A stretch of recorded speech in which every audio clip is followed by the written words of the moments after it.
Hey, this is thecanddchannel. I'm Chris. This is MMA for you. I'm going to be doing my predictions for UFC Fight Night 71, Mir versus Duffy, which happens on a Wednesday, July 15. Overall, not a bad card, actually. Not a bad card at all. UFC debut of Lyman good. Got some good prospects in here, too, actually. Todd, Duffy, Tony Ferguson. If you want to even call Tony Ferguson a prospect at this point. Holm, if you want to call her a prospect at this point. Kevin Lee fights a good prospect in James Moontasri. Jouban. Matt Dwyer's a prospect. Jessica Andrade fights Sarah Moras. There's actually two women's fights at 135. Don't see a lot of those. Kanehara's fighting. Strickland. Tough to see what he's like as a prospect. But yeah, just pretty solid card, actually. Let's just get started. Todd Duffy fights Frank Mir in the main event. Frank Mir has a 17-9 record, 4 wins by KO or TKO, 9 wins by sub. He also has 7 losses by KO or TKO. 36 years old. They're both 6'3". Mir has only won one of his last 5 fights. So it's when he knocked out Bigfoot in his last fight. Otherwise, he lost to Junior Dos Santos, Overeem, Josh Barnett, and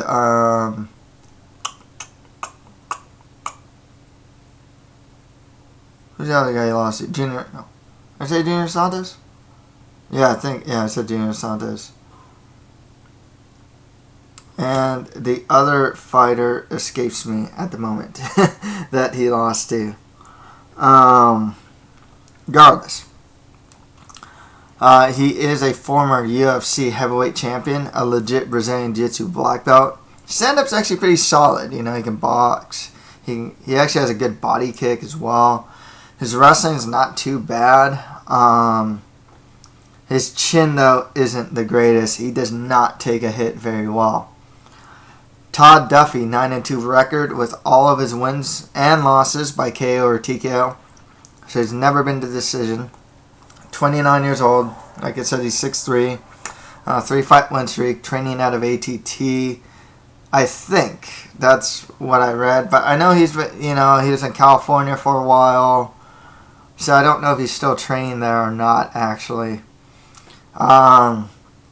Really, the basis of Duffy's game is his boxing.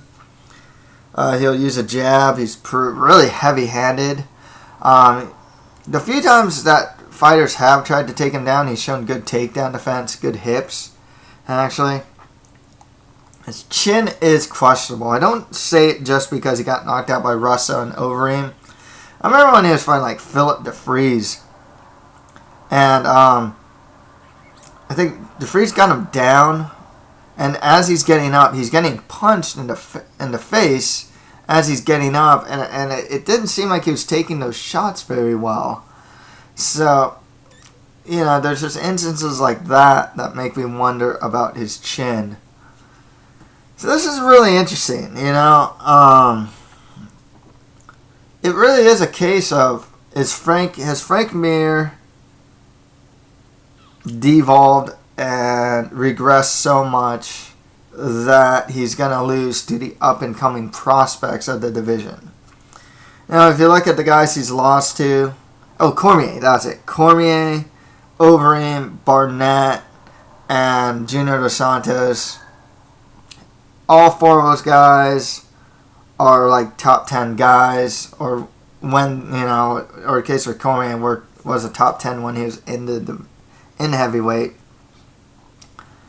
But, he's managed to stay in it. He hasn't lost to... Those guys aren't really, like, up-and-comers, per se. Maybe you can say Cormier was. I don't... By that point, I don't really think he was an up-and-comer. But Todd Duffy is, like, the up-and-comer. It's like, who did he... He last won against Hamilton. And it's like... Hamilton's like a lower level guy, Now he's going to fight Frank Mir, who's been a consistent mainstay top 10 top 15 guy. So this is a big step up in competition for Todd Duffy. And really, it's going to be a case of Mir having the veteran savvy and whatnot and beating Duffy, or Duffy being the young, hungry guy, possibly knocking out Frank Mir. One thing that's interesting is, even though Duffy's strength is in stand-up, I actually think that Mir might be able to tag him. And they're heavyweights, you know. Every heavyweight hits. Almost every heavyweight hits pretty hard. Mir hits relatively hard, you know. I mean, you know, he's not pillow-fisted for the division. He has got knockdowns and whatnot, you know. And on the ground, Mir should be far superior to Duffy. Now, do I think Todd Duffy can keep it on the feet and outbox him? Yes, that's what I'm going to go with. I'm going to go with Duffy, the younger fighter. I don't think Frank Mir takes a hit very well. Duffy, really good boxer for heavyweight. Hopefully his takedown defense is up to snuff. Todd Duffy by KO or TKO. Next fight after that, Tony Ferguson fights Josh Thompson. Thompson, 20-7 record with 1 no contest, 5 wins by KO or TKO, 9 wins by sub. 36 years old on a 2-fight losing streak, training out of AKA. He's already won 2 of his last 6 fights. He is a former Strikeforce lightweight champion with strong wrestling, strong takedown defense, good top control. One thing that Josh Thompson's really good at too is taking the back. Watch the third Gilbert Melendez fight. He takes the back all the time. Fought Pat Healy. He's losing the fight. Takes the back. Chokes him out. And then when he fought Benson Henderson, managed to take the back. He has really good back takes and back control. And a solid kickboxer. Really good. Just good kicks in general. Obviously, knocked out Nate Diaz with that head kick. Also uses a really nice teep kick as well. So Brazilian Jiu-Jitsu skills are good too. You know, he knows what to do on the ground. He knows how to get position. He knows how to get a dominant position and work from there. Good scrambler too, by the way. Tony Ferguson, 18-3 record, 9 wins by KO or TKO, 6 wins by sub, 31 years old on a 5-fight win streak. He is an Ultimate Fighter winner with good stand-up, really strong left hook. His takedown defense is solid. He doesn't use enough offensive takedowns, unfortunately. I think it'd be cool if he utilizes that. His front choke series is really good. Sometimes he'll just use front chokes to threaten, to get a snap down sometimes and whatnot. Sometimes he'll just go for the choke and lose position. Happens to them a good amount of times. His Brazilian Jiu-Jitsu game's good. And he's got a really good chin, too. He's a guy I've actually seen get hit clean and just keep pushing forward. You know, managed to weather the early storm from Abel Trujillo and get the win over him. Rear naked choke, if I'm not mistaken. Rear naked choked Gleison Tebow as well. This is kind of the same thing with Tony Ferguson and Josh Thompson, really. I mean, it's almost the same as like Duffy Mir. You got the experienced veteran who's still good, you know, versus the younger guy who's young up and comer. Younger. Tony Ferguson's 31, but he's really putting it all together right now. One of the problems with Josh Thompson, especially when he fought like Bobby Green, is his output can be very low. Saw in the Ben Henderson fight too. Low output sometimes in the stand-up. I don't think that's much of a problem with Tony Ferguson. One of the biggest problems with Ferguson, though, is he is a guy that will lose positions on the ground. I think he dove for a leg lock against Danny Castillo. I mean, what's a Castillo fight? I mean, one of the reasons why Danny Castillo was able to just ride him and get on top of him and stay there is because Ferguson goes for an ill-advised front choke. Drops down to side mount and doesn't complete the choke, and so Danny Castillo's on top of him like the whole round. So this one's actually really tough for me to call because Josh Thompson's very well rounded. I can't help but think that injuries and just time away from the cage always tend to hurt Josh Thompson. He can have some. He's a good fighter, but like he can have just bouts of inertia, pretty much, just like where he just kind of stands there in front of his opponents, not throwing much. I don't think that's a problem for Tony Ferguson. So I am going to go by Tony Ferguson by decision. I don't think he's going to finish Thompson. He's very capable of doing it. Thompson's shown to be pretty durable, pretty tough, hard to submit. But I think that Tony Ferguson can just throw more volume, get the better of some of the stand-up exchanges, and hopefully avoid being put on his back, and get the decision win. Next fight after that, Holly, the preacher's daughter, Holm, fights Marion, the bruiser, Reneau. Reneau has a 6-1 record, 3 wins by KO or TKO, 2 wins by sub, 38 years old, on a 5-fight win streak, training out of elite team with the likes of Cody Gibson and Doug Marshall. I actually like her stand-up. She has a good boxing game. She's pretty heavy-handed, actually. And as shown in her last fight, she is good Brazilian Jiu-Jitsu. Actually won against Jessica Andrade by a triangle choke. Holm has an 8-0 undefeated record, 6 wins by KO or TKO, 2 wins by decision. She's 33 years old, training out of Jackson Winklejohn. She's a good boxer, but she's not a heavy-handed boxer. Her kill shots are with the kicks. Side kick to the body, her side kick's body is really good. Her kicks to the body in general are good, but her head kick is really good too. She does use combinations, but her boxing isn't based upon the most fluid technique per se. It's about volume and overwhelming her opponent. That's why she's like, ah! You can actually see her like key-eyeing almost every punch. Her grappling's still something of an unknown too. We just don't really know what she's like on her back. Takedown defense seems good at this point, but it doesn't seem like too many fighters are really trying to just take her down over and over again. So she's got an unknown there with her grappling. It's funny to think of a 33-year-old and a 38-year-old as prospects, but we have yet to really know the women's MMA metagame and just the game in general. You think of prospects in their 20s, but you're talking about someone that's 6-1. She doesn't have a lot of for Marion now, 6-1, 38 years old, but showing improvement from fight to fight. So for all intents and purposes, she's still a prospect in the division. I don't think we've seen the peak of her abilities yet. And the same goes for Holm, actually. 8-0. She didn't have a lot of fights. 8-0. 33 years old. She has a long pretty long boxing history. And in MMA, undefeated.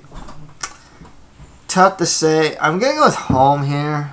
The problem with that is it's the easy pick, and the fact of the matter is, Reneau, she's pretty aggressive. She might even take one to give one. And on the ground, at this point, you have to think that Reneau's the better on the ground. It's just, does she have the ability to even take it there? I think Holm will be able to defend the takedowns. You out-volume Marion Reneau.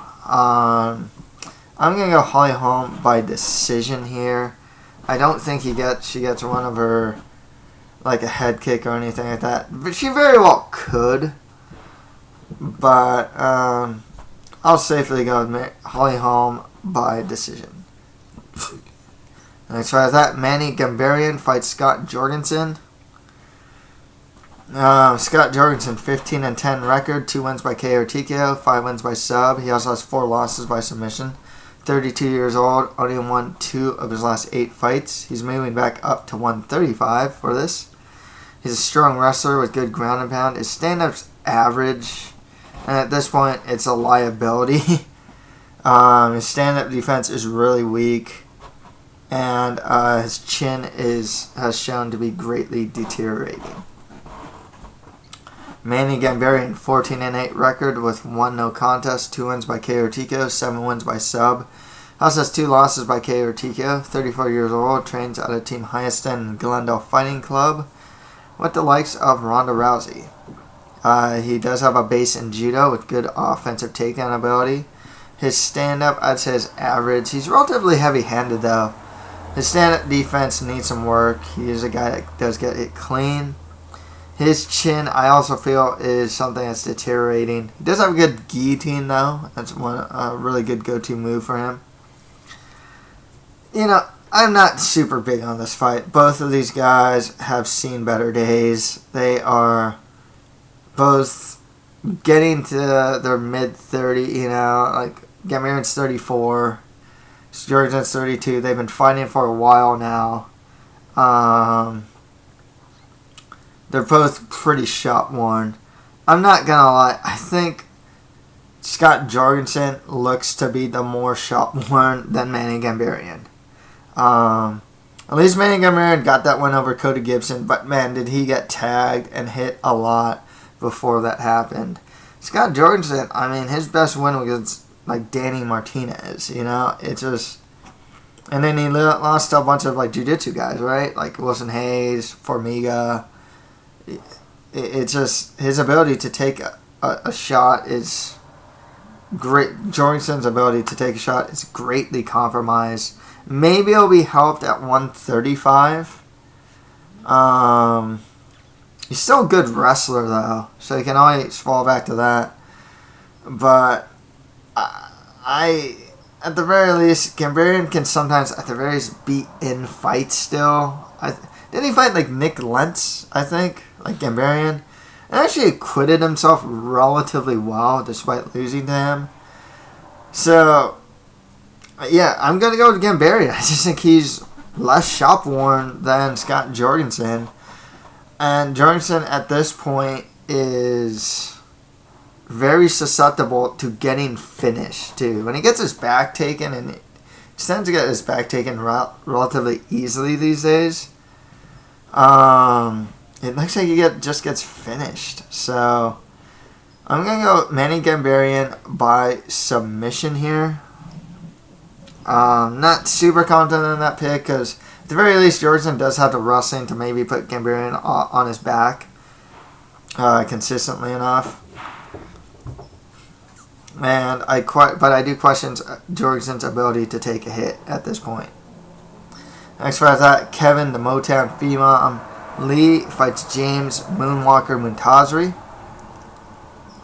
Moontasri has an 8-2 record, 3 wins by KO or TKO, 3 wins by sub, 27 years old, training out of Black House. I believe his base is, I forgot if it's traditional karate or taekwondo, because he's actually like, I believe it's taekwondo, and he's actually has a lot of accolades to go with that base. One thing that I always say about fighters with traditional martial art backgrounds like taekwondo, karate, and that type, they tend to be very accurate strikers. Stephen Thompson, Machida was like that. Kung Lee's like that. And Moontasri is actually a pretty accurate striker. As shown in his last fight against Cody Pfister, he has good knees. He's shown some pretty solid takedown defense, not just against Pfister, but against Ellenberger, in a fight that he should have won. However, I'm not big on Moontasri's cardio. He's a guy that seems to fade as the fight goes on. Kevin Lee, 10-1 record, 4 wins by sub, 6 wins by decision, 22 years old on a 3-fight win streak. He's a strong wrestler with good takedown defense, and his stand-up is greatly improving. This is kind of a fight between what I feel... Kevin Lee, I feel, is a blue chip prospect, while Moontasri is a good prospect. A good prospect that has a ceiling that isn't in the top 10. You know, like, I can see Moontasri being a top maybe 11 to 15 at best. Whereas Kevin Lee looks like a guy that can probably hit the top 10, maybe even top 5. Just real athletic guy, good wrestler, improving every fight. But it's still really tough for me to say. Because like I said, Moontasri, he does have solid takedown defense. He is a good striker and a very accurate striker. I think Lee... in his last fight... Oh, gosh. Watch out for this, too. Okay? It's happened in his last fight. I totally forgot about it until right now. Kevin Lee, after he throws a combination, watched... I believe he fought Prazeres in his last fight. Every time Kevin Lee threw a combination, he just stood there. He has no exit strategy. He does not step out. He does not pivot out. He'll throw a combination and just stand there. So I will say that Kevin Lee is susceptible to the counters. Which actually makes me kind of favor Moontasri a little more here. Because like I said, accurate striker, Taekwondo base. He's a guy that can counter strike. You know, he fought... that's the name of the game, really, with like the traditional martial arts. Sometimes it's just finding that opportunity and striking, and capitalizing on it. So I'm still going to go Kevin Lee by decision, but I am very hesitant to confidently pick him to win, because I do feel that Moontasri also is the harder hitter. He might be able to counterattack against Kevin Lee, especially after he throws a combination. If Moontasri can defend a takedown, that could spell problems for Kevin Lee as well. Even though Kevin Lee's stand-up, it's not like Lee's stand-up's a liability. He actually acquitted himself really well against L.A. Quinta. Got dropped in that fight too, actually, now that I think about it. So... something to watch out for in this fight. So I went from somewhat confident to this pick to not very confident in this pick now that new information has been gathered.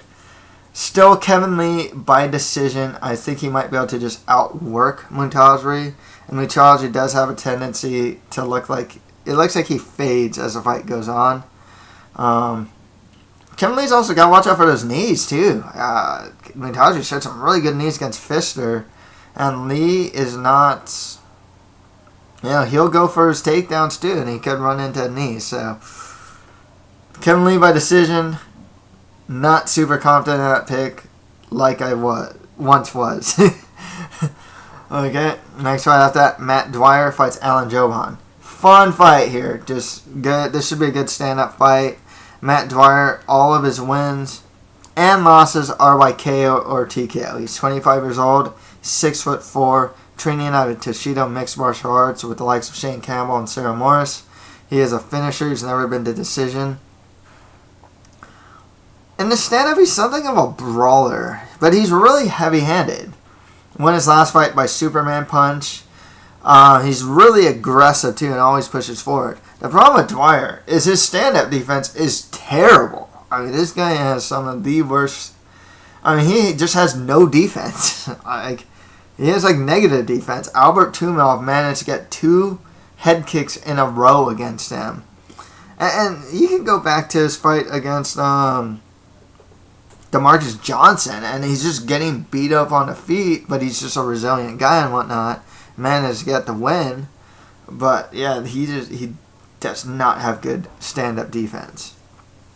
Alan Jouban, 11-3 record, 8 wins by KO or TKO, 1 submission win by strikes, 32 years old. He's going to be a shorter fighter at 6 foot, trained out of Black House. He has some strong Muay Thai. His clinch striking is greatly improving. Watch his fight against Richard Walsh, getting those elbows in there and whatnot.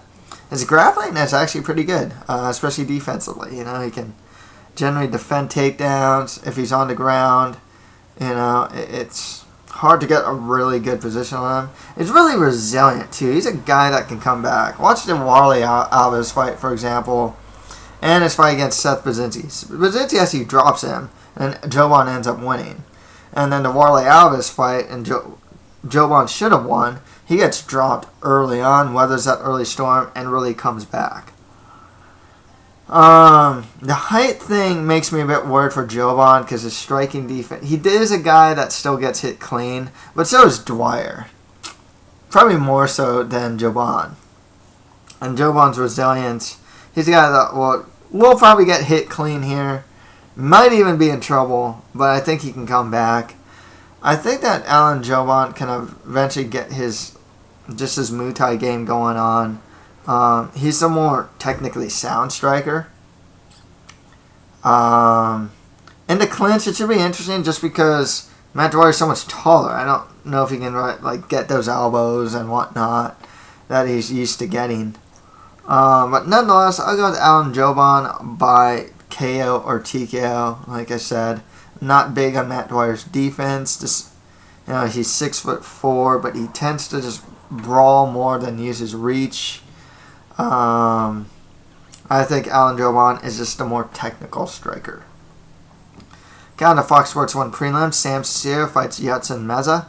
Meza has a 21-9 record, 1-1 no contest, 5 wins by KO or TKO, 7 wins by sub. Also has 3 losses by KO or TKO and 3 losses by sub. 34 years old, training out of MMA Lab, seeing this fight on short notice.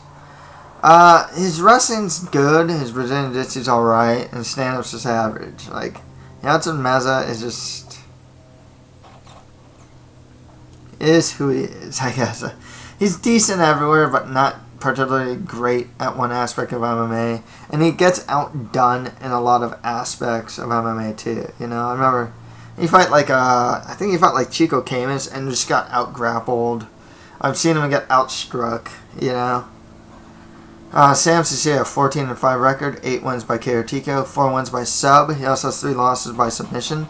29 years old, training out of Sikh Jitsu with the likes of Michael Chiesa and Juliana Pena. He is trading wins and losses right now. He's more of a brawler, really heavy-handed though.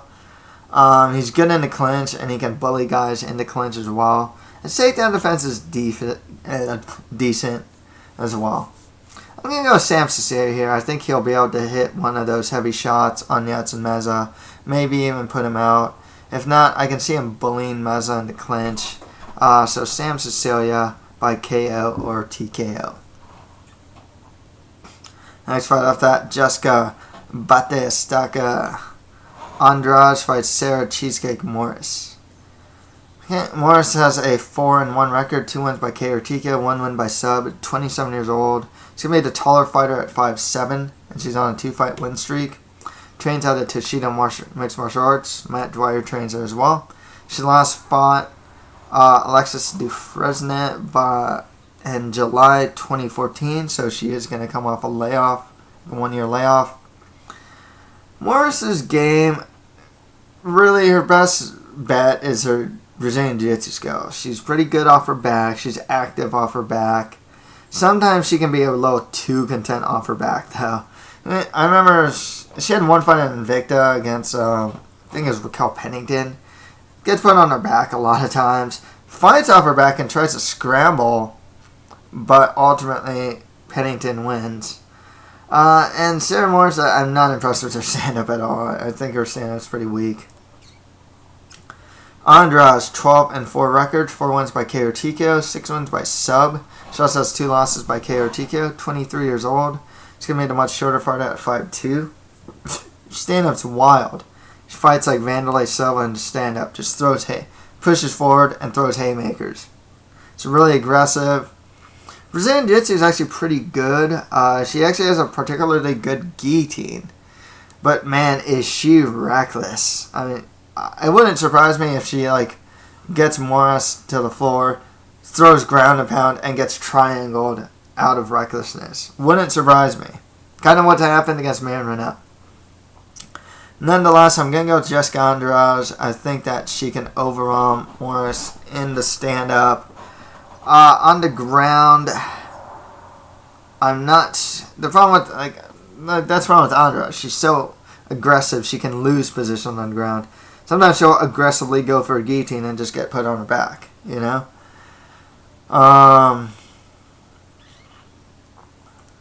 Really, the way I see Moras winning is with her superior jiu-jitsu. Or not superior, just with her ground skills. But otherwise, I think Andrade is better in the stand-up and can more or less match Moras in the ground. Well, not match. Like I said, I can see her lose position. But nonetheless, Jessica Andrade, I'll go by decision here. Actually, her finishing potential is pretty good. Oh, Jessica. You know what? Jessica Andrade by KO or TKO. Overwhelming Sarah Moras. Next fight after that, Masanori Kanehara fights Rani Yahya. Rani Yahya, 20-8 record with 1 no contest, 16 wins by sub, 4 wins by decision. Also has 2 losses by KO or TKO, 30 years old. He'll be the shorter fighter at 5'6", training out of Constrictor Team. He is a legit Brazilian Jiu-Jitsu black belt. With really strong back takes and really strong back control. He is pretty relentless about getting his takedowns. Doesn't have an explosive shot or anything like that, but he'll keep going for the takedowns until he gets it. Stand-up's just decent at best. It's not, if anything, it's a liability more than a strength. Yeah, I don't know if he can really even hang with too many guys in the stand-up. And his cardio isn't that great either. He's a guy that, once the third round comes along, he'll coast a lot of times. He just doesn't have that good of cardio. Kanehara, 25-11 record with 5 draws. 8 wins by KO or TKO, 10 wins by sub. He also has 4 losses by KO or TKO and 3 losses by sub. 32 years old. He'll be the taller fighter at 5'10". So I rewatched his fight against Alex Caceres. I gotta say, I like his boxing. I just like his boxing game. And he is a good grappler in his own right, too. So, that said, I mean, really, the only avenue I see for Yahya to win is on the ground.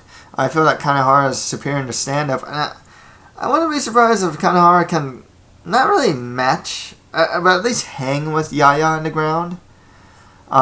If it goes to the ground, maybe he gets back to his feet, for example, or whatnot. Maybe Kanehara can get top control and stay on top control.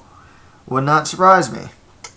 So I'm going to go with Masanori Kanehara by decision. Like I said, I think he can hang in the grappling department, and I think he can also outbox Rani Yahya. Also doesn't help that Yahya's cardio isn't the greatest. He's also going to be the shorter fighter, too. Next fight after that, Igor Araujo fights Sean Strickland. Strickland, 15-1 record, 7 wins by KO or TKO, 4 wins by sub, 24 years old. He's a good wrestler. His stand-up's just average. His ground and pound is good. His ability to take the back is good, too. However, his striking has shown in his last fight against Santiago Ponzinibbio low output. Igor, and actually Luke Barnett, too. He showed real low output striking there. Igor Araujo, 25-7 record with 1 no contest, 1 win by KO, 17 wins by sub. Also 3 losses by KO or TKO, 34 years old, training out of Jackson Winklejohn. He's got some strong Brazilian Jiu-Jitsu skills. He's good in clinch. His overall grappling's good. His stand-up's just kind of average. So it's really tough for me to say. I was really high on Sean Strickland when he came into UFC, but he has pretty kind of disappointed me. To be perfectly honest with you, his stand-up really isn't catching up very well. He's kind of a low output striker. He's a good wrestler, but sometimes you want him to go for takedowns. Araujo, I can't say I'm terribly impressed with the guy. I remember him mainly because he had that funny fight with Danny Mitchell where they're just kind of, they're stuck in this like 50-50 legs tangled position and start just like punching each other like kind of like kids though, you know. It wasn't really strong or anything. They're like hammer fisting each other and stuff. And then he lost to George Sullivan. I just got bullied by him, really. At the very least, Sean Strickland has some more upside here. I'm going to go Sean Strickland by decision. You know, I hope, you know, if he can stay on top, that'd be cool. And maybe he can outstrike him, but it's so tough to say. I'm not confident with this pick. At all. I'm not very high on Sean Strickland these days. But I think he's good enough to beat Igor Araujo, who, you know, decent everywhere. Really good on, you know, he does have some good ground skills, especially if he's on top. But otherwise, you know, hasn't particularly impressed me or anything like that. Sean Strickland, decision. Next fight that, Ildemar Alcantara fights Kevin Casey. Kevin Casey, 8-3 record with 1 no contest, 3 wins by KO TKO, 3 wins by sub. That's those 3 losses by KO TKO. 34 years old, training out of Black House. He last fought in July 2014. He does have some good Brazilian Jiu-Jitsu skills. He'll even fight off his back. Stand-up's actually improving. He knocked out Bubba Bush. And then he got caught for, steroids or something like that? I forgot. However, Kevin Casey's cardio is not very good. He's kind of like, I'd say a 1, 2, maybe 1.5 round fighter. He just doesn't have that great of cardio. Ildemar Alcantara, 21-7 record, 10 wins by KO TKO, 6 wins by sub. Has those 2 losses by KO TKO, 32 years old, trains out of Araujo brothers with his brother Yuri Alcantara. He is trading wins and losses right now. He's coming off a win, actually. At his best, he's a grinder, really. And that's, you know, he does have some good Brazilian Jiu-Jitsu skills. Stand-up's average. It's good enough. He actually has a good chin, though. This one's actually one of the hardest ones for me to pick. It's just, ultimately, I'm going to go with the Alcantara to weather a Kevin Casey early storm and just grind out a decision. I think Alcantara has enough wherewithal and enough savvy not to get submitted. The stand-up, I favor Casey, but not by much. Strength, you know, this is actually going to be a battle of size, too, you know. Because I know Kevin Casey's a guy that, he's a strong guy. And I wonder, like, who's going to win. I can see clinch exchanges here and clinching against a cage, and I kind of wonder who's going to be able to put who's back against a cage longer. I'm going to go with Ildemar Alcantara. He's just a guy that knows how to grind his way to victory. So Ildemar Alcantara by decision. And finally, Andrew Craig fights Lyman Good. Andrew Craig, 9-3 records, 3 wins by KO TKO, 1 win by sub, 29 years old, on a 2-fight losing streak. He's only won 1 of his last 4 fights. It's his first cut to 170. And he last fought in June 2014, so 1 year layoff. At his best, I mean, stand-up's good. You know, I mean, it's not bad. There's just not much I can say about him. You know, he's just an athletic guy that got into mixed martial arts. And he kind of fights that way. You know, his stand-up's good. He can throw punches. Got a good head kick on Rafael Natal, you know. Stand-up defense could use some work. His overall grappling's good, you know. He can wrestle pretty well. You know, he has good offensive takedown abilities. But there's nothing about Andrew Craig's game that really stands out. Lyman Good, 18-3 record with 1 no contest, 8 wins by KO TKO, 3 wins by sub, 30 years old, on a 2-fight win streak. His first fight in the UFC. Lyman Good, he does have some good stand-up. Actually got a really good chin on him, too. Wants the Koreshkov fight, man. He just takes punches. He's good in a clinch and has particularly good clinch striking. That's why I actually think he could probably win this fight. is in the clinch striking. And the Brazilian Jiu-Jitsu is good too. One of the biggest problems with Lyman Good is he does get too content off his back.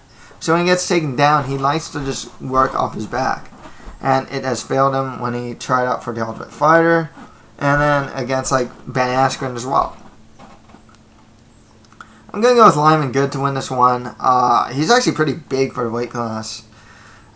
Craig's going to be pretty big for the weight class himself. But I think Lyman Good can bully in the clinch, utilize his clinch striking. And I'll go with Lyman Good by KO or TKO. Okay, to recap, on the main card, I have Todd Duffy over Frank Mir, Tony Ferguson beating Josh Thompson, Holm over Marion Reneau, Manny Gamburyan over Scott Jorgensen, Kevin Lee over James Moontasri, and Alan Jouban beating Matt Dwyer. On the Fox Sports 1 prelims, I have Sam Sicilia over Yaotzin Meza, Jessica Andrade beating Sarah Moras, Masanori Kanehara over Rani Yahya, and Sean Strickland over Igor Araujo. On the UFC Fight Pass prelims, I have Ildemar Alcantara over Kevin Casey, Lyman Good beating Andrew Craig. So that's it for my predictions for UFC Fight Night 71, Mir versus Duffy. If you have any comments, just leave them below. And that's it for MMA for you. Thank you guys very much.